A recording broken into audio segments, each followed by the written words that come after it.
She laughs at this shit. As a matter of fact, she eats and spends this shit. You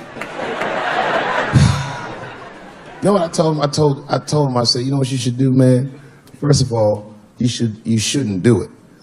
I'm talking about being legally married. It's not that you're gay as much as just legal marriage is a fucking diabolical leverage game in the United States.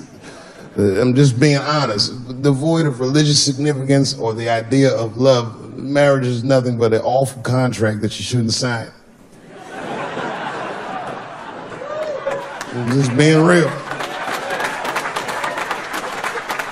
Because you start out loving each other, and then like 2 years later, you're just building a case against one another for a hypothetical court date that may or may not ever happen.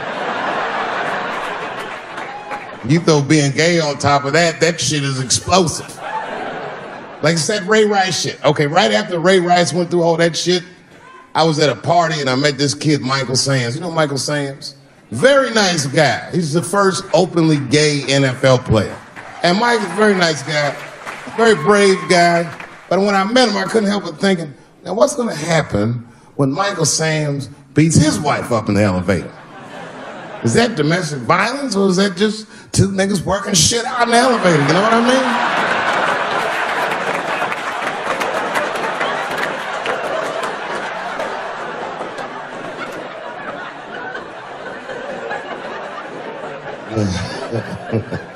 Anyway, I give all married men the same advice, gay or straight. Get a dog. This dog will love you all the time, but she's not going to. It's real talk. I didn't even know about dogs, and my kids got the dog. They brought him home from the shelter, and I didn't even want him. They're like, "Can we keep him?" I said, "Nope." I said, "Where did you even get this dog?" They're like, "We got him from the shelter." I was like, "Ugh. Probably something wrong with him. We can't keep him." And then my kids started crying and screaming like the dog had gambling debts. "Please, Dad, if you don't let us keep him, they're gonna kill him." I was like, "Oh. All right, you can keep him." And this dog was a menace. I hated his guts. Then one night I had smoked a bunch of weed and I was eating a sandwich.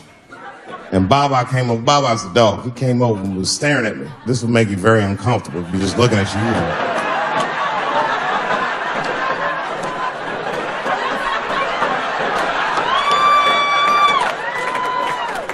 I had to give him a piece of my sandwich so he'd go away. And that's how we became friends. Now, if you see me walking down the street with Baba, I ain't got no leash or nothing. He walks right next to me. If I stop, he'll stop. And if I go, he'll go. And all my friends are like, "Yo, Dave, that shit is dope. How you train Baba to do that shit?" I've never trained Baba. Just a messy eater. If I drop food and Baba's not around, all I gotta do is call him. "Baba!" He's a black dude's dog, so he doesn't come right away. He peeks first to see what's going on.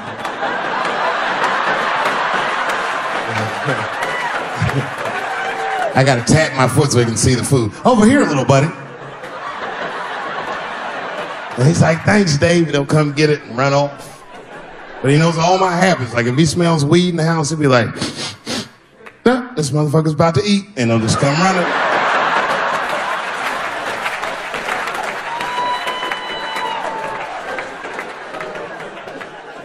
Baba got me through a very difficult time in my marriage.